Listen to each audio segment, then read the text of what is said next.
السلام علیکم ورحمت الله وبرکاته. ځینې عملونه چې زمونږ ډیر مسلمانان ورونه او خويندې په دې اختر کې تر سره کوي، یو اشاره او تنبیه در کوم ځان ته وساتئ.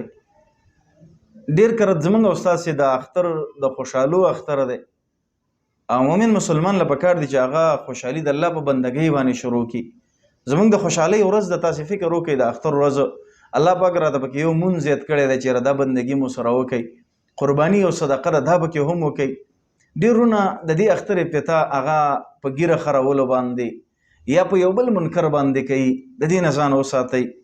دویم عمل چې په دې اختر کې منکر کار ډیر کیږي، هغه زمونږ استاد نه اسراف کیږي، مالونه فضل مصرف کوله، بې ځای خرچې کوله، د دې نه ځان ساتل پکار دي. سندرې، موسیقي اوریدل، د دې نه باید موږ تاسو ځان وساتو. دریم یا څلورم کار هغه دا چې ډیر ملګري کله په چکر باندې لاړ شي، بدنظري کوي او دا چې منځونه پرې دي، ترک الصلوات چې ورته ویل کېږي، نو باید د مانځه ډېر خیال وساتئ.